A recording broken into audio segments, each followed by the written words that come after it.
X square plus Y square সমান 4xy হলে দেখাও যে x to the power 4 plus y to the power 4 equals to 14x square Y square.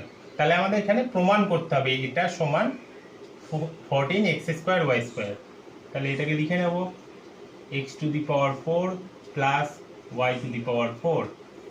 x to the power 4 plus y to the power 4 মানে x square তার whole square plus y square তার whole square, কারণ আমরা জানি a to the power m whole to the power n সমান a to the power mn।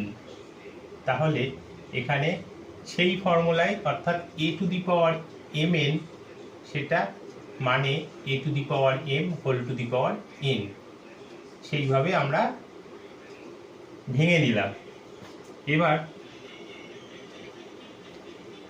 এটাকে a square plus B স্কোয়ারের ফর্মুলায় ভাঙবো। a square plus b square x স্কোয়ারের হোল স্কোয়ার, এক্স স্কোয়ার যদি a ধরি তাহলে a স্কোয়ার, ওয়াই স্কোয়ার যদি b ধরি তাহলে ওয়াই স্কোয়ার হচ্ছে, ওয়াই স্কোয়ারটা হচ্ছে b ধরলে ওয়াই স্কোয়ারের স্কোয়ার হচ্ছে বি স্কোয়ার। তাহলে এটাকে কোন ফর্মুলায় ভাঙবো? এটাকে ভাঙবো হচ্ছে a plus b whole square minus 2ab, এই ফর্মুলায় ভাঙবো আমরা। তাহলে এখানে চলে আসি আমরা x square plus Y square তার whole square minus 2 into x square into y square. এবার আমরা জানি এক্স স্কোয়ার প্লাস ওয়াই স্কোয়ারের মানটা দেয়া আছে এখানে। এক্স স্কোয়ার প্লাস ওয়াই স্কোয়ারের মান কত দেয়া আছে? সেটা আছে 4xy। তাহলে এখানে বসিয়ে দিই 4xy এর whole square minus 2x square Y square.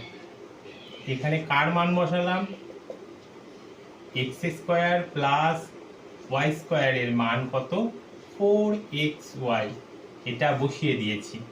তাহলে এখানে এর স্কোয়ার করলে কত আসবে? 4xy 16x square Y square minus এখানে 2x স্কোয়ার ওয়াই স্কোয়ার। তাহলে এটা বিয়োগ করলে আসবে কত? 14x square Y square. এটা আমরা কি দিয়ে শুরু করেছিলাম? LHS, অর্থাৎ লেফট হ্যান্ড সাইড ধরে, লেফট হ্যান্ড সাইড ধরে শুরু করে আমরা পৌঁছে গেলাম RHS অর্থাৎ রাইট হ্যান্ড সাইডে। সুতরাং দুটোই সমান, যা আমাদের ওখানে প্রমাণ করতে দিয়েছিল।